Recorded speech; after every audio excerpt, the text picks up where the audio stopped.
በዛሬው ዕለት በህዝብ ተወካዮች ምክር ቤት አዳዲስ ሹመት ተሰጥቷል። ከነዚህ መካከልም መዋዘ ጥበብ ዳንኤል ክብረት የኤቢሲ ቦርድ ሰብሳቢ ሆነው ተሾመዋል። ሌሎችም በርካታ ሹመት ጸድቋል በህዝብ ተወካዮች ምክር ቤት ማለት ነው። ከነዚህ መካከልም የኤቢሲ ስራ አመራር ቦርድ እና የፍርድ ቤት ከፍተኛ ፕሬዚዳንቶችም እንደዚሁ ሹመት አግኝተዋል።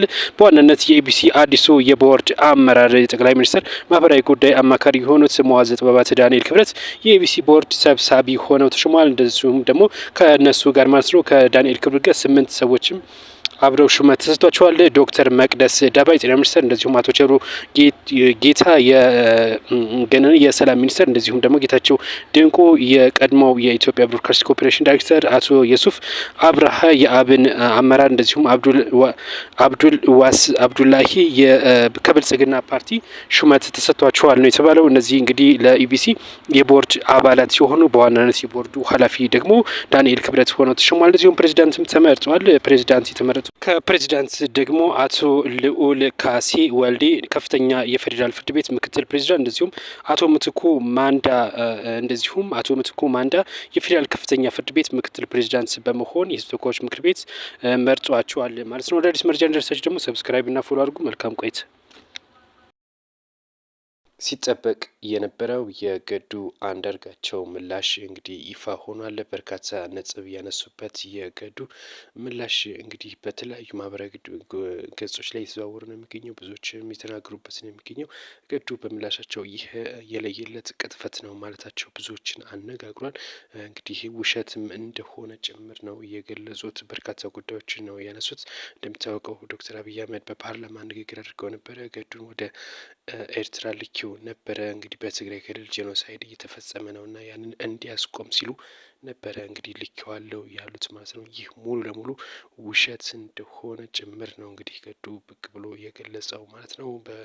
ሲገልጽ ምን ወደ ኤርትራ የተላኩት ጦርነቱን እኛ ማሸነፋችን ለማብሰር ከአማራ ክልል መውጣታቸው፣ እንደዚሁም ደግሞ እንግዲህ ሙሉ ለሙሉ ህወሓት ወደ ነበረበት መመለሱን እና የሰሜኑን ጦር እንደዚሁም የኤርትራ ኃይሎች ድጋፍ ማድረጋቸውን ምስጋና መርሃ ግብር ነው እንጂ የምስጋና መርሃ ግብር ነው እንጂ ይዤ ሄድኩት ስለዚህ ጉዳይ አይደለም ሲል ነው እንግዲህ ምላሽ የሰጠው። እናም ይሄ ለየለት ቅጥፈት ነው ሲል ነው የገለጸው። በርካታ ጉዳዮች ናቸው በነገራችን ላይ እናንተ ገብታችሁ ማንበብ ትችላላችሁ።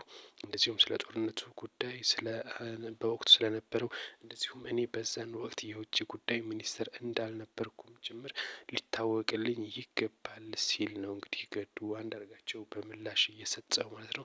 ከዚህ ጋር በተገናኘ እንግዲህ ብዙዎች የተናገሩበት ነው የሚገኘው። እናንተስ ምን ሀሳብ አላችሁ? ዋና ዋናውን ነው እኔ ሀይላይቱን ያቀረቡላችሁ፣ ሙሉውን ግን የማቀርብላችሁ ይሆናል። እናም ይህ መረጃ ሀሳብ አስተያየት አስቀምጡልን። ሰብስክራይብ እና ፎሎ እያደረጋችሁ አብራችሁን ቆዩ። ሙሉውን ግን የማነብላችሁ ይሆናል። መልካም ቆይታ።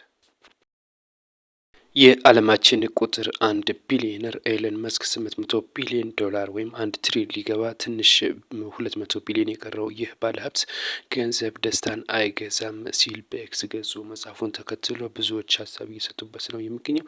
ይህ ቢሊዮነር ይህንን ያለው የእውነት ነው ወይስ ደግሞ ሌላ የተደበቀ ነገር አለ በሚልም ብዙዎች የተናገሩበት ነው የሚገኘው። እናንተ በዚህ ጉዳይ ምን ትላላችሁ? ነገር ግን በኤክስ ገጹ ላይ ተከታዮቹ የተለያዩ ሀሳብ እየሰጡ አጥለቅልቀውታል። ገንዘቡን ለኛ ስጠንና እኛ እንሞክረው፣ አንተ ድሃ ሁን ለጊዜው እና የተለያዩ ሀሳቦችም እንደዚሁ እያንጸባረቁ ይገኛሉ። አንዳንዶችም ደግሞ ከገንዘብ በላይ እንግዲህ ሰላም ነው ዋናው የሚሉ እንግዲህ አንዳንድ አስተያየቶችም እየተሰጡ ስለሚገኙ እናንተ ምን ሀሳብ አላችሁ በዚህ ጉዳይ? ሀሳብ አስተያየቶችን አስቀምጡልን። እውነት ከሀብት በላይ ሰላም ይበልጣል የሚሉም አሉ። እናንተ የትኛውን ታስቀድማላችሁ? ገንዘብ እውነት ደስታን ይገዛል ወይስ አይገዛም? ሀሳብ አስቀምጡልን። መልካም ቆይታ። ሚኒስትር ዴኤታዋ አንድ መልእክት አስተላልፋለች። ብዙዎችም የተናገሩበት ነው የሚገኘው በተለያዩ ሶሻል ሚዲያ ላይ ማለት ነው።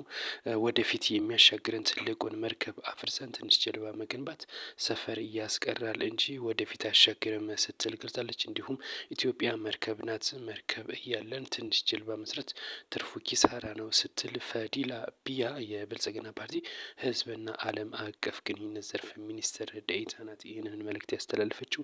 ብዙዎቹ ወጣቶች ደግሞ አዎ በአንቺ ከሆነ እንሳፈራለን የሚሉም አሉ። እንደዚሁም ደግሞ በጣም ቆንጆ ናት፣ ወጣት ናትም የሚሉ አሉ። እንግዲህ ሚኒስትር ዴኤታ ናት።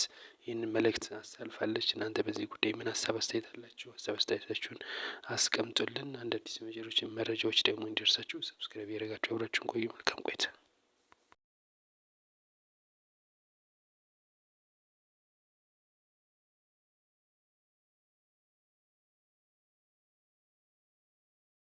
የኢትዮጵያ የምክክር ኮሚሽን በአማራ ክልል ሲንቀሳቀሱ በነበሩ የቀድሞ የፋኖ አመራሮች ጋር ውይይት ማድረጉን አስታውቋል። በትጥቅ ትግል የነበሩት እነዚህ አመራሮች አጀንዳቸውንም እንደዚሁ አቅርበዋል። ሀገራዊ ምክክር ኮሚሽኑም እንደዚሁ በዛው ዕለት ንግግር አድርጎ ነበር።